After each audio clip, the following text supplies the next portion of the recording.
This Friday, the Cassini spacecraft is set to end its long tour of Saturn with a fatal plunge into the planet. It's been a workhorse and source for much of what we know about Saturn. It will beam back images until its final moments from some 800 million miles away. William Brangham has more. It's the focus of this week's Leading Edge.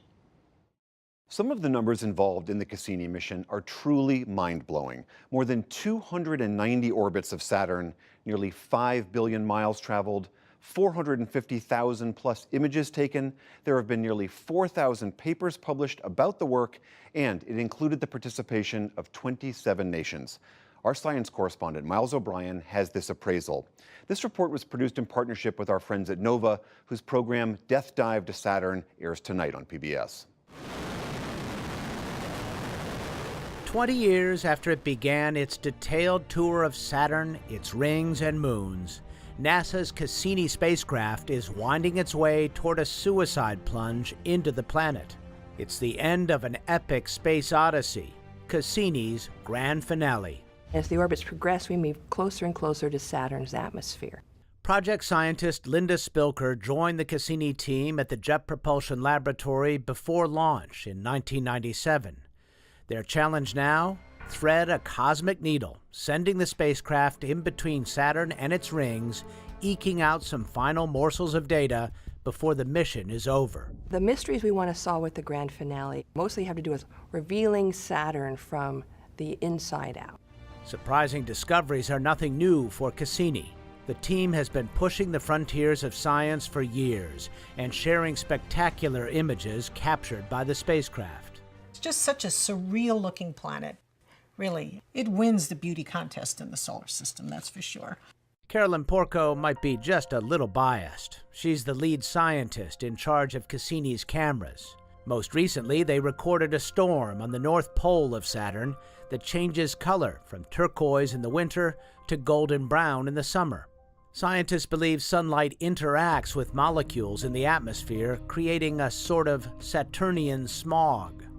Over the years, Cassini has shown us the rings of Saturn in unprecedented, stunning fashion.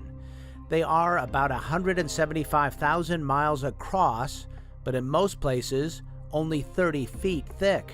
We get to see lots of places, just really densely packed, where the particles are protruding 2 miles above the ring plane. I mean, it's astonishing. And Cassini has also turned its instruments to Saturn's many moons. Porco's team captured images of plumes erupting from the icy moon Enceladus. This is what we saw. We saw dozens of fine jets shooting off the south pole of Enceladus. They later determined the geysers were made of water ice and were loaded with organic compounds. They also found tiny nanosilica particles. What's so amazing is that those nanosilica grains could only form in really hot water. All of a sudden, the pieces started to fall into place. And so we're thinking, maybe you have hydrothermal vents on the seafloor of Enceladus.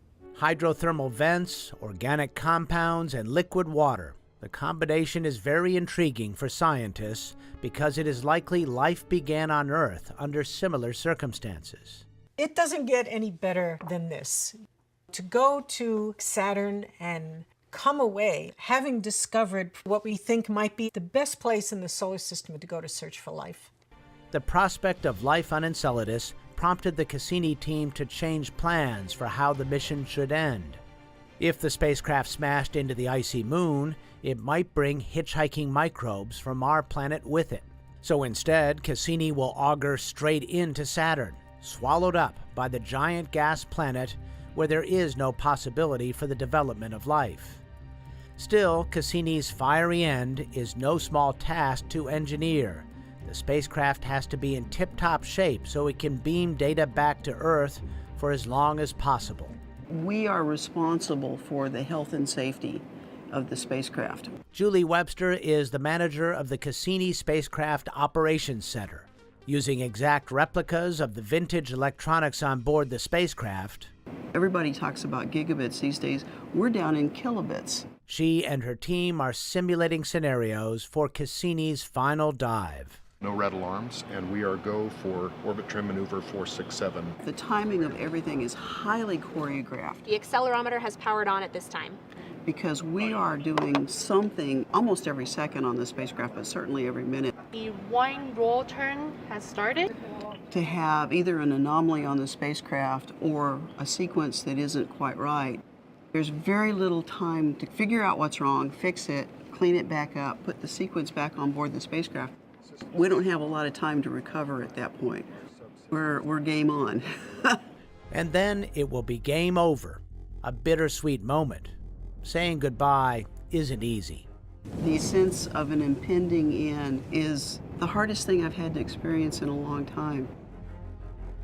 It will be a long time before NASA gets back to Saturn and its moons. As a matter of fact, there are no plans on the books to return. William? Miles, are there other planned missions to go to some of the moons of other planets? Yes, a similar moon, which orbits Jupiter, Europa, also ice-covered, also has a liquid ocean beneath, is one of NASA's targets. The Europa Clipper is slated to launch in the 2020s, and it's similarly intriguing to scientists in the sense that they believe it might harbor life. So stay tuned for that one, I guess. Miles, before we let you go, I understand that you're also hosting a very special PBS special tonight about the rediscovery of the USS Indianapolis. This was a famous World War II vessel. They've now found it. Viewers will be able to see some of this wreckage live from the bottom of the ocean. Can you tell us a little bit about this? Why is this such an important find? Well, the USS Indianapolis was sunk right at the tail end of World War II. 880 men were lost. It's the worst disaster in U.S. Navy history. The vessel had only a few days prior delivered the components of the Little Boy bomb, the atomic bomb that was dropped on Hiroshima. They were transiting over to the Philippines, sunk by a Japanese torpedo. The story that people may be most familiar with, though, is that no one knew that they were sunk. They were forgotten, and 800-plus men were in the water bobbing for 4.5 days. They suffered from hypothermia, dehydration, and they were attacked by sharks. It was a dramatic event, and the wreck has only been found 3.5 weeks ago. Why so long to find this?